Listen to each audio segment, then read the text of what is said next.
الحمدللہ رب العالمین الصلاۃ والسلام علی سید الانبیاء والمرسلین اما بعد اعوذ باللہ من الشیطان الرجیم بسم اللہ الرحمن الرحیم۔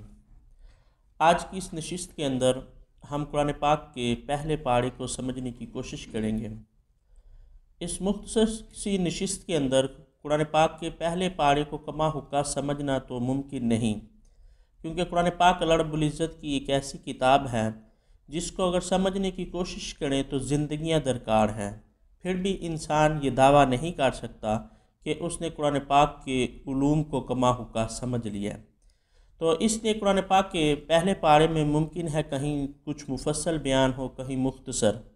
تو اللہ رب العزت نے جو قرآن پاک اتارا پہلے پارے کے اندر دو صورتیں ہیں، ایک مکمل صورت سورہ الفاتحہ اور دوسری صورت سورہ البقرہ کا کچھ حصہ ہے۔ سورہ بقرہ 3 پاروں پر مشتمل ہے، یعنی پہلے پارے میں اس کا ایک حصہ ہے، دوسرے پارے میں اور تیسرے پارے میں وہ مکمل ہوتی ہے۔ پہلے سورہ فاتحہ پہ بات کرتے ہیں۔ سورہ الفاتحہ قرآن پاک کی وہ صورت ہے کہ جو نزول کے اعتبار سے پہلی مکمل نازل ہونے والی صورت ہے۔ سورہ الفاتحہ سے پہلے اور صورتیں بھی نازل ہوئیں، لیکن وہ مکمل نازل نہیں ہوئیں، بلکہ ان صورتوں کی چند آیات نازل ہوئیں۔ جیسے سب سے پہلی وحی غار حرا کے اندر رسول اللہ صلی اللہ علیہ وآلہ وسلم پر حضرت جبریل امین لے کر آئے تو وہ سورہ العلق کی پہلی 5 آیات تھیں، لیکن مکمل جو صورت پہلی نازل ہوئی وہ سورہ الفاتحہ ہے۔ سورہ الفاتحہ اپنے فضائل کے اعتبار سے بہت زیادہ اہمیت رکھنے والی صورت ہے۔ اس صورت کے مفسرین اکرام نے کئی نام بیان کیے ہیں۔ اس کو فاتحۃ الکتاب کہتے ہیں، کیونکہ اس صورت سے قرآن پاک کی ابتدا ہوئی، اس لیے اس کا نام یہ رکھا گیا۔ اور اس صورت کو سورہ الشفا بھی کہتے ہیں، کیونکہ اللہ رب العزت نے اس صورت کے اندر بیماریوں کے لیے شفا رکھی ہے۔ اس صورت کو سورہ صلاۃ بھی کہتے ہیں، کیونکہ اللہ کے رسول صلی اللہ علیہ وآلہ وسلم نے فرمایا جس کی فاتحہ نہیں اس کی نماز نہیں۔ اس صورت کو سورہ الدعاء بھی کہتے ہیں، کیونکہ اس میں اللہ رب العزت کی بارگاہ میں دعاؤں کا بھی ذکر موجود ہے۔ تھوڑا سا اس سورہ مبارکہ کے مضمون کی طرف جاتے ہیں تو خالق کائنات نے فرمایا الحمدللہ رب العالمین۔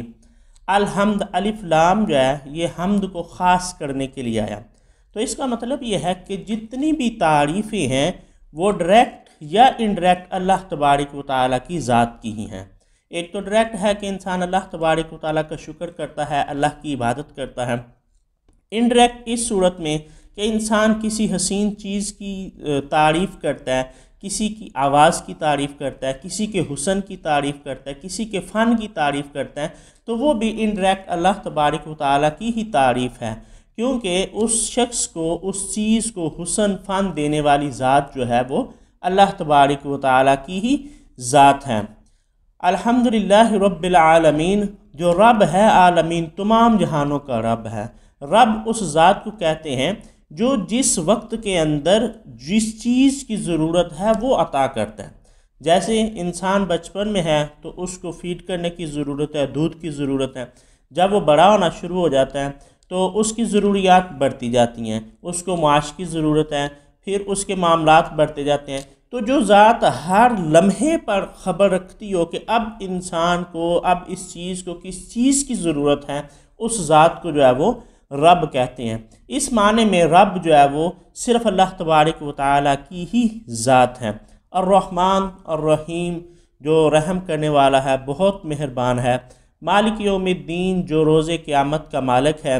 ایاک نعبد، ہم تیری ہی عبادت کرتے ہیں۔ وایاک نستعین، اور ہم تجھ سے ہی مدد مانگتے ہیں۔ اہدنا الصراط المستقیم، ہمیں دکھا سیدھا رستہ۔ صراط الذین انعمت علیہم، ان لوگوں کا رستہ کہ جو ان پر تو نے اپنا انعام کیا ہے۔ اللہ رب العزت نے اپنا انعام کن پر کیا؟ قرآن پاک کا اسلوب یہ ہے کہ اس کی بعض آیات دوسری بعض آیات کی تفسیر بیان کرتی ہیں۔ تو اللہ رب العزت نے ایک مقام پر فرمایا کہ اللہ کے انعام یافتہ بندے وہ ہیں نبی جین، جو اللہ کے نبی ہیں، صدیقین، جو صدیقین ہیں، شہداء، جو اللہ کی راہ میں شہید ہونے والے ہیں، والصالحین، اور وہ جو اللہ کے نیک بندے ہیں۔ ہمیں ان لوگوں کے رستے پر چلا